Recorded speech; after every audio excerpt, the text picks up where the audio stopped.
8 people have been confirmed dead and more than a dozen are injured after a truck driver veered into a crowded bike path in Lower Manhattan, mowing down cyclists and runners.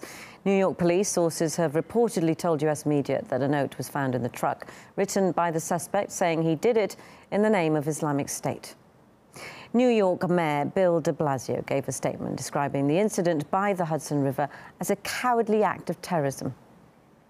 This was an act of terror, and a particularly cowardly act of terror. At this moment, based on the information we have, we know of 8 innocent people who have lost their lives and over a dozen more injured. We ask all New Yorkers to live by the idea: if you see something, say something, tell an officer immediately. If you see anything unusual, anything that worries you, be vigilant. And know that there will be extensive additional employments of NYPD officers this evening and throughout the days ahead.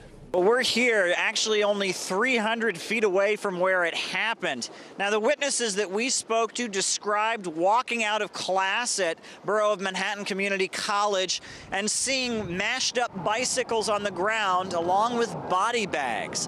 People wondered if this was some kind of Halloween prank, when in reality it was quite a sinister situation, an act of terrorism in which 8 people were left dead and over 12 wounded. Now, from what we understand, the perpetrator, he was shot after he got out of this rented U-Haul that he was plowing into pedestrians with, and he shouted Allah Akbar, according to 4 eyewitnesses. And based on that phrase, we now understand that this is being treated as an act of terrorism.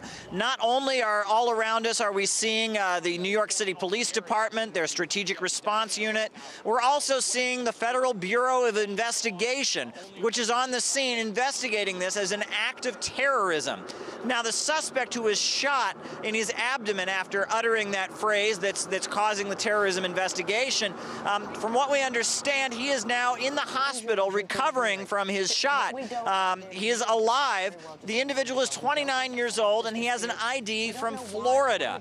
Questions are still being raised. What motivated him?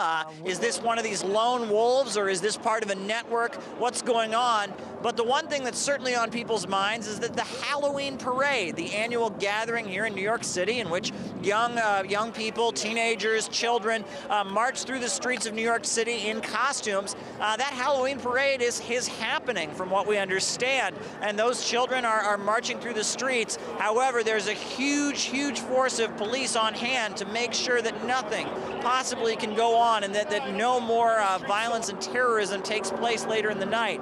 The entire city is on edge. We're here actually near the site of the World Trade Center.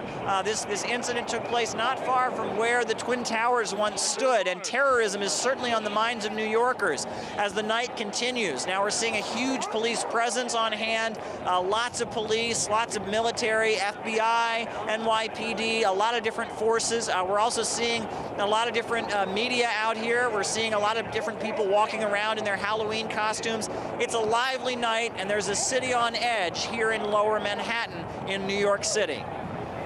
New York police have not officially named the suspect, who is in police custody in hospital. They described him as a 29-year-old Florida resident. According to police sources, he was heard shouting Allahu Akbar after getting out of the truck. People who witnessed the truck ramming in Manhattan described scenes of shock and panic.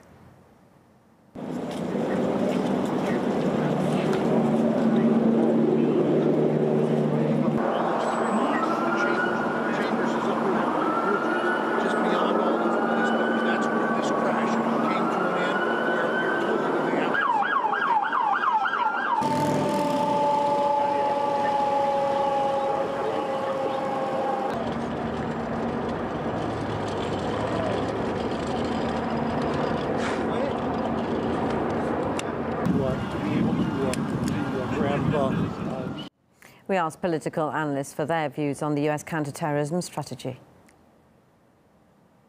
I think we should really think about, the things that we're going to do to prevent this from happening in the first place.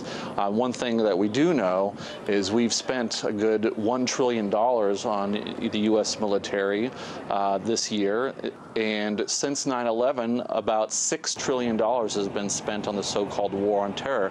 That's about $23,000 per U.S. taxpayer.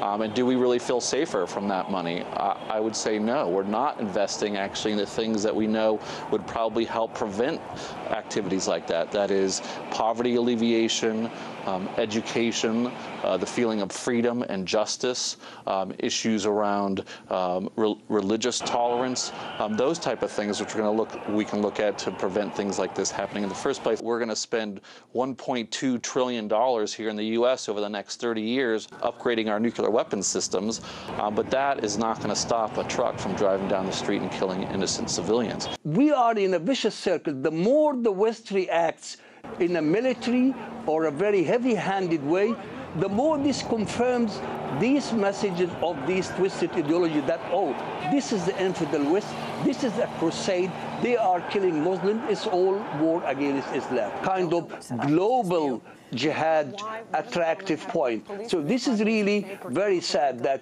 if the American action is going to be, we're going to fight them and kill them over there, overseas, because so that they wouldn't come to us, that's not going to be the solution, because you have a huge Muslim population in the West as well, in Europe and in America. So we have to address the ideology.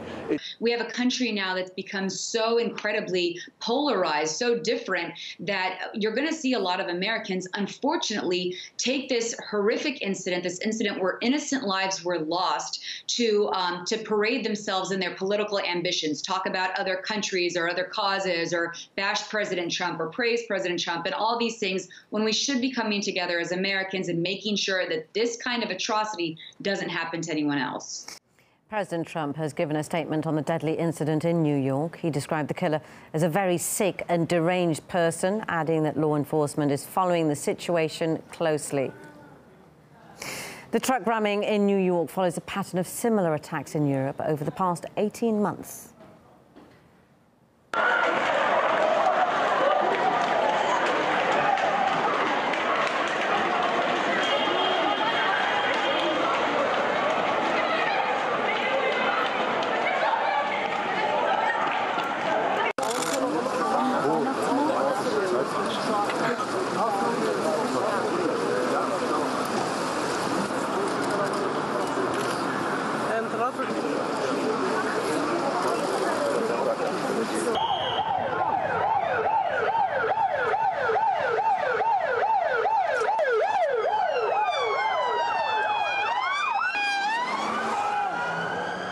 Another man who witnessed the truck ramming in Lower Manhattan described what happened. I definitely saw the car damaged. I heard a loud bang. The front of the car was totaled at that point, and the guy coming out of the truck was injured. That said, when I heard that there was a gun involved, oh, he's got a gun, and everyone was running, I peeled it to Rockaway Park, and I called the police. A car and a school bus collided, and people in the school bus got hurt, and so a guy got out of his car and challenged the guy, and there's a big guy chasing the guy who hit the bus, and the guy who hit the bus came out. He was carrying a gun right on the West Side Highway, and this in between part here. He was running around. He was between the islands, but under the bridge. Yeah, he was running around with a gun, and so police from Stuyvesant came out, and then people called the cops, and so they were coming in, and the guy fired a couple shots before, and then there's a shootout between the police and the guy. 3 bikes all crushed up. One truck, it looked like it was just all messed up there, everything, cops flying. I heard 3 gunshots, just a lot of commotion going on.